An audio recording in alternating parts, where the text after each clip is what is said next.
मूल बौद्ध धर्म यूं तो अवतारवाद, पुनर्जन्म एवं मूर्ति पूजा का विरोधी था। इसकी शिक्षाओं का मूल सार करुणा, प्रेम, दया और आपसी भाईचारा है। लेकिन कालखंड के अनुसार इस धर्म में कई विरोधाभासी बदलाव देखने को मिले हैं। गौतम बुद्ध का मूल धम्म जिन विचारों का विरोधी था, धीरे धीरे वे सभी विचार इसमें समाहित और आत्मसात होते गए। मौर्य शासक सम्राट अशोक बौद्ध धम्म की महायान शाखा को मानते थे। उन्होंने आजीवन जितने भी चैत्य, विहार, संघाराम और स्तूप आदि बनवाए, उनमें उन्होंने बुद्ध के जन्म से लेकर मृत्यु तक के वृत्तांतों से संबंधित मूर्ति शिल्प को प्रमुखता से बनवाया।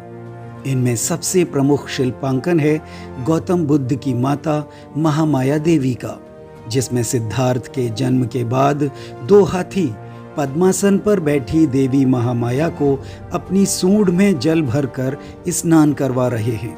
ये शिल्पांकन विश्व के अनेक बौद्ध स्मारकों में आसानी से देखने को मिल जाते हैं।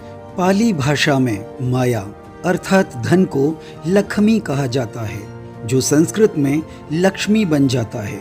इसी प्रकार यदि किसी व्यक्ति का पाली भाषा में नाम लक्ष्मी चंद है, तो वह संस्कृत में लक्ष्मी चंद्र हो जाएगा। देवी महामाया के उक्त शिल्पांकन को गजलक्ष्मी कहा जाता था, जो कालांतर में गजलक्ष्मी कहा जाने लगा है। मध्य प्रदेश राज्य में स्थित भरहुत स्तूप की वेदिका पर उत्कीर्ण देवी महामाया के गजलक्ष्मी शिल्पांकन के ऊपर लिखा है भगवतो उकृति, अर्थात भगवत का ऊपर से आकर गर्भ स्थापन। तमिलनाडु राज्य में वराह गुहाएं स्थित हैं, जिन्हें 11वीं से 12वीं शताब्दी ईस्वी में निर्मित माना जाता है।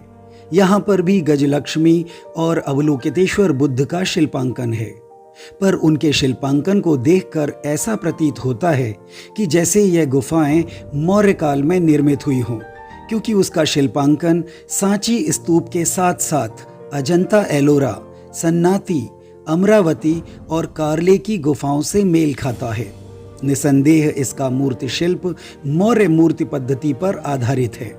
सम्राट अशोक ने अपने स्तंभों पर उन्हीं जानवरों को जगह दी थी जो बौद्ध धम्म के अनुसार पवित्र और धार्मिक माने जाते थे।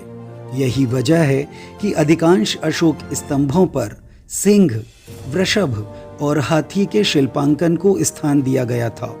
सम्राट अशोक के संकिसा स्तंभ पर हाथी का शिल्पांकन है, जो कि गौतम बुद्ध की माता महामाया के गर्भधारण का प्रतीक चिन्ह है।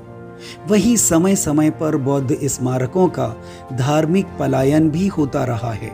यदि हम पूर्वी एशियाई देशों में फैली बौद्ध धरोहरों को देखें, तो वहां हम गजबुद्ध की मूर्ति को भी पाते हैं। थाईलैंड, मलेशिया, कंबोडिया आदि देशों के बौद्ध मतावलंबी हाथी को भगवान बुद्ध का रूप मानते हैं, क्योंकि एक सफ़ेद हाथी ने देवी महामाया को स्वप्न देकर बुद्ध के रूप में उनके गर्भ से जन्म लेने की सूचना दी थी। इन देशों में बुद्ध को हाथी के रूप में भी पूजा जाता है। अंकोर वाट सहित तमाम बौद्ध चैत्यों और विहारों में गजबुद्ध की मूर्तियां देखने को मिल जाती हैं। बौद्ध ग्रंथ मध्यम निकाय में गजरूप धारण किए बुद्ध का नाम विनायक मिलता है, लेकिन पूर्वी देशों से पृथक भारत में गजबुद्ध की मूर्तियां ज्यादा नहीं बनाई गईं। वहीं जम्बू द्वीप में 6वीं से 12वीं शताब्दी ईस्वी के मध्य बौद्ध धर्म में वज्रयान और तंत्रयान जैसी नई शाखाओं का जन्म हुआ, जिनके अंतर्गत गौतम बुद्ध को भगवान और सृष्टिकर्ता के रूप में प्रस्तुत किया गया और लोगों को बताया गया कि भगवान बुद्ध कण कण में विद्यमान हैं। समय का पहिया वही चला रहे हैं, हर अच्छा बुरा वही कर रहे हैं। इसलिए उनके अनुयायियों ने अपनी कल्पनानुसार भगवान बुद्ध की कई रूपों, प्रकार और आकार में मूर्तियां गढ़ ली। बुद्ध को धन संपन्नता, प्रसन्नता और समृद्धि, प्रजनन तथा काम के देवता के मूर्ति रूप में गढ़ा गया। इन मूर्तियों में बुद्ध को विभिन्न पशु पक्षियों वाली मुखाकृति और हजारों हाथों के साथ दर्शाया गया है।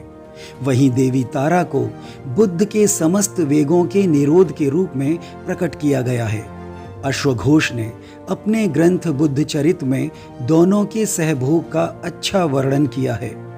बौद्ध ग्रंथ मध्यम निकाय में इंद्रिय सुख और काम भोग को धार्मिक क्रिया बताया गया है, जबकि प्रसिद्ध इतिहासकार रोमिला थापर ने अपनी पुस्तक भारत का समाज में लिखा है कि बौद्ध ग्रंथ कथावत्थु में मैथुन क्रिया को ही धर्म बताया गया है। यहाँ बुद्ध को काम के देवता बुट्ट के रूप में दर्शाया गया है, जो देवी तारा के साथ मिलकर 64 काम कलाओं को प्रदर्शित करते हैं। वहीं बौद्ध विद्वान तारानाथ के अनुसार प्रसिद्ध बौद्ध श्रावक असंग बौद्ध धर्म की तंत्रयान शाखा के महान विचारक व प्रवर्तक थे। उन्होंने तंत्र संभोग की अनेक विधाओं का प्रतिपादन किया है।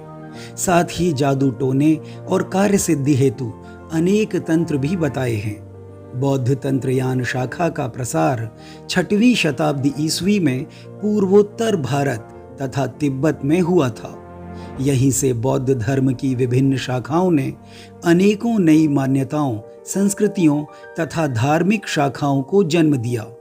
साथ ही वे भगवान बुद्ध के विभिन्न रूपों का अनेकों भिन्न नामों से पूजन और आडंबर भी करने लगे, जिनका मूल बौद्ध धर्म से कोई वास्ता न था।